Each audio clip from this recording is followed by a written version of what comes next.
I never believed in ghost stories until I inherited my grandfather's fishing boat. Growing up in our small coastal town in Maine, I'd heard all the tales about the mysterious disappearances that plagued our waters, especially during the fog season. The old-timers always whispered about spirits of drowned fishermen from the early 1900s, but I dismissed them as campfire stories meant to keep rookie sailors alert. That changed 3 weeks ago. I was out on a solo trip, something I'd done hundreds of times before. The weather report had predicted clear skies, but anyone who's spent time on these waters knows how quickly things can change. The fog rolled in like a living thing, thick and heavy, transforming the familiar seascape into an alien world of gray nothingness. My navigation equipment started acting strange first. The GPS flickered, then went dark. My radio emitted nothing but static. Even my phone showed no signal. Not unusual this far out, but unsettling given the circumstances. The temperature dropped suddenly, and my breath came out in visible puffs, despite it being mid-July. That's when I heard it, the slow, rhythmic creaking of oars cutting through water. It came from somewhere in the fog,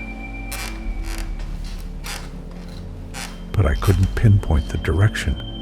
The sound seemed to come from everywhere and nowhere at once. My hands trembled as I cut the engine, straining to listen. The creaking grew closer.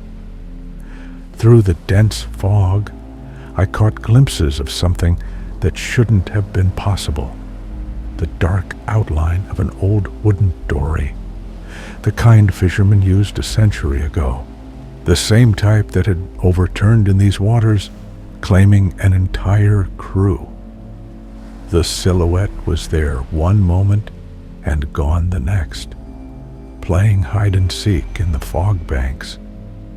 I noticed the water around my boat had become unnaturally still, like glass.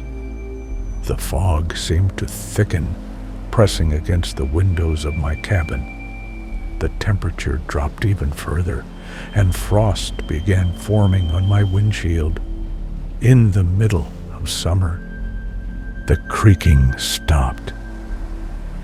In the silence that followed, I heard something that made my blood run cold. Water dripping onto my deck, not from rain or waves, but from something that had climbed aboard. Heavy footsteps, slow and deliberate, moved across the deck.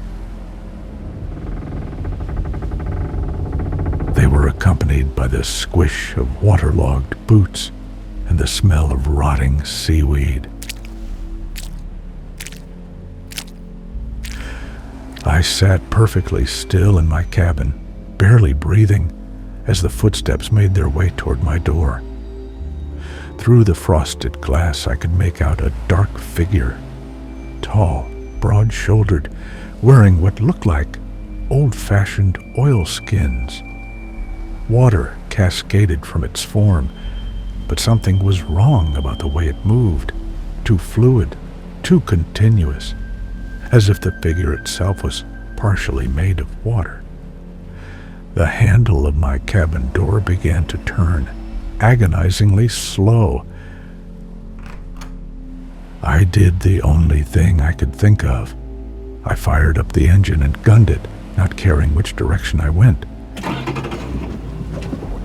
The figure disappeared, or maybe it was never there. I drove blind through the fog for what felt like hours, until finally, mercifully, I broke through into clear skies. The harbor master said I'd been gone for 3 days, though to me it felt like less than an hour. They'd been about to send out a search party. My case would have been another addition to the long list of mysterious disappearances at sea if I hadn't made it back. I still fish these waters. I have to. It's my livelihood. But now, whenever the fog starts rolling in, I make sure I'm headed back to harbor, because I know what's out there in the gray, waiting. The foggy fisherman still making his rounds, perhaps searching for company to join him in his eternal voyage. Some nights, when the fog is thick, I can hear the creaking of oars from my bedroom window, even though I live half a mile from the shore.